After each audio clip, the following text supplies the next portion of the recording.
our top story tonight. As the UPA-2 completes its 4th year in power, our sister channel CNN-IBN conducted a poll in 12 cities to get a mood check on the government's performance rating, and urban India is given a big thumbs down to the government. The poll shows there's tremendous impatience and anger towards Prime Minister Manmohan Singh in particular and his government. Of the total respondents, 56% are dissatisfied with the government, while only 28% have expressed satisfaction. 61% say the government has lost credibility. 31% say they are better than other options. Now, significant, 64% feel the Prime Minister's office is trying to cover up scams like the 2G scam and the Colgate scam. When asked about the top 3 failures of the government, the big failure to control rising prices and inflation, followed by corruption at number 2, and at number 3, a failure to improve business and economy. 71% feel corruption has increased in the last 4 years, and 64% feel that the economy has actually worsened in the last 4 years. The respondents also feel that Narendra Modi is the most suitable to become the next Prime Minister, followed by Rahul Gandhi in a distant second.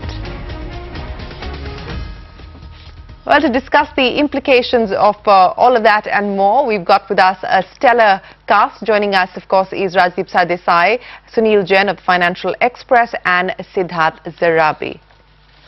Rajdeep, let me come.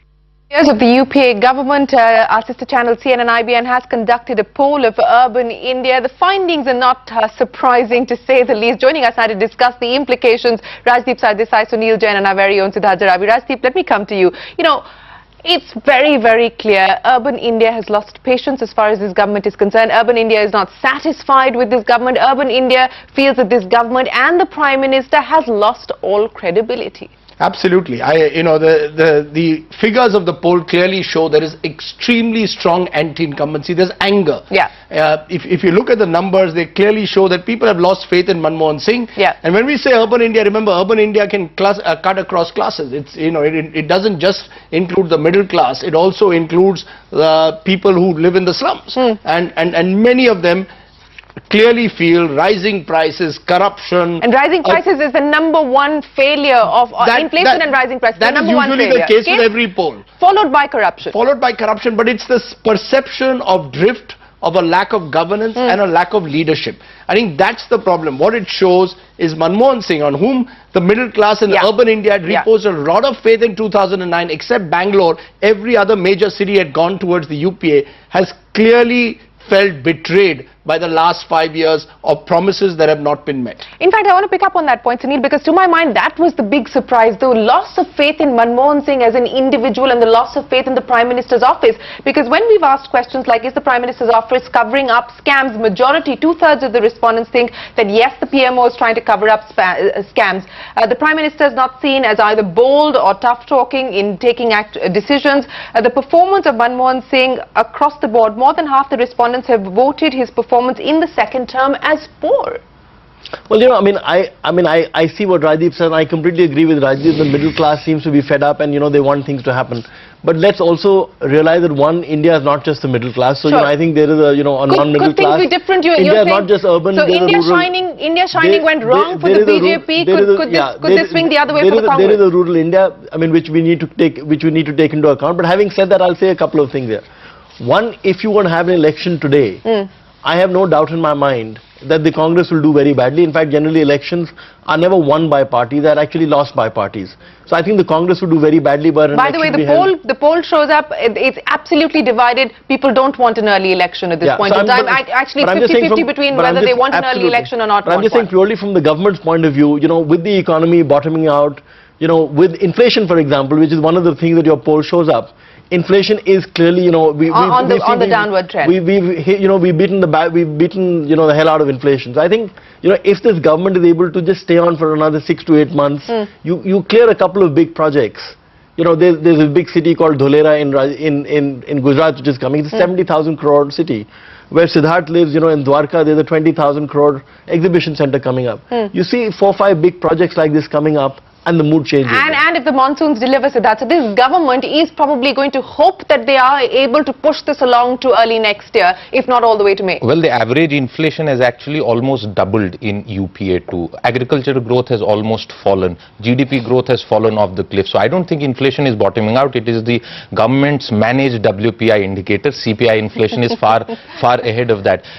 One quick point. I think the biggest problem right now is the loss of the Prime Minister's authority, and nothing exemplifies it better than Ashwani Kumar, who was supposed to be the Prime Minister's man, doing nothing on important files, Kapil Sibal coming in, clearing file upon file every day, and that should tell us about how much the Prime Minister has lost. His own person who you refused to let go was doing nothing on reform. In fact, on that point, Rajdeep, because more than half the respondents say the Prime Minister is either not honest, or the perception about his honesty has declined in the last year. You know, a couple of weeks ago, when this issue of Ashwani Kumar was being discussed, we were talking about whether this is the opportune time for the Congress to actually drop Manmohan Singh, replace Manmohan Singh. And when that question has been posed, people actually say Manmohan Singh should have gone and replace him with nobody else but Rahul Gandhi.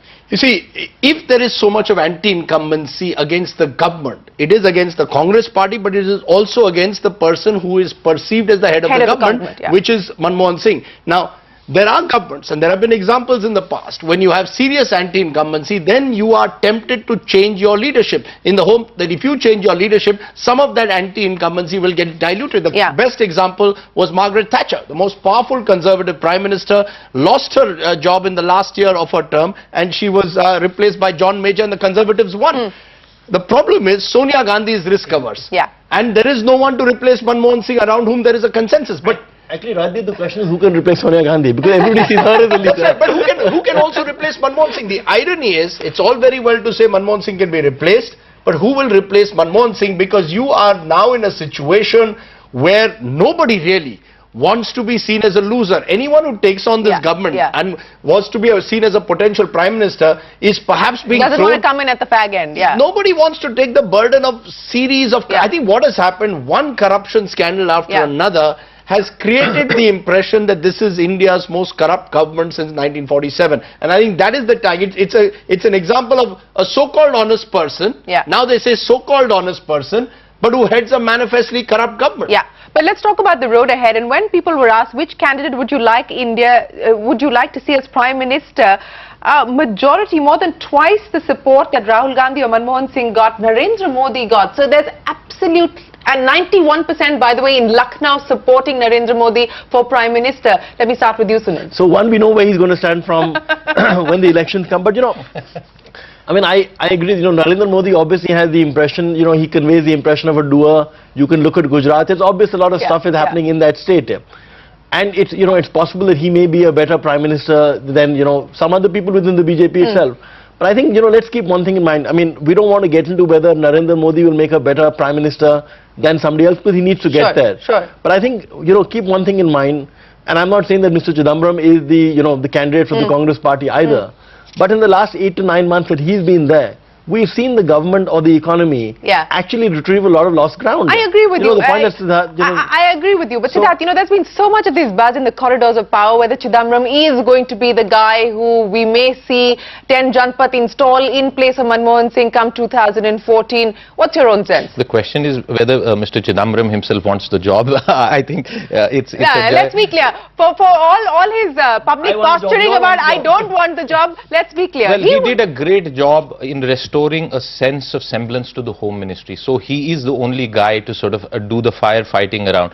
But the issue is that I am still not convinced, and we have discussed this on previous shows also, that this government will last its full term. We will see the UPA report card for the 4th year being presented. There are two key things that this government wants to push through. There's already talk that the monsoon session will be a shorter, delayed session because there is some other work that might be pushed through by this government. I think we are only talking in terms of 3 to 6 months. If that be the case, I think Manmohan Singh can continue. He's in any case going to Japan. There are a couple of other visits that are happening. So that a month will be spent overseas. That will take care of the rest of it. So just on Modi versus Chidambaram, let's be honest. You know, there is what this shows is a lack of faith in leadership. what Narendra Modi is bringing to the table, I mean, despite the fact that he's seen as a polarizing figure, is that he is seen to be someone who is willing to carry the mantle of leadership, which means be tough, be decisive, be exactly the opposite of what Manmohan Singh is seen today. Now, Chidambaram, on the other hand, is seen to be much more of someone who can perhaps be a firefighter, someone who is reformed, someone who's reformed. Yes, also decisive, but you see, he's not been tested in a sense as somehow Chidambaram has not been tested as someone who could also head a coalition, something that even Modi has that problem as well, Rajdeep. Modi has that problem as well, yes. But Modi has clearly, the middle class of India always latches on to one face or one individual at a time. And they latched on to Modi. At the moment, a large section of that middle class has latched on to Narendra Modi because this middle class believes that the only way forward for India is get back to 8 to 10% growth, and Modi can do to India what he can do what he has done to the economy. Which may be a bit simplistic. But the point that Rajdeep, you got to keep in mind that Indians don't cast their vote. We vote our caste. So I think let's keep that in mind.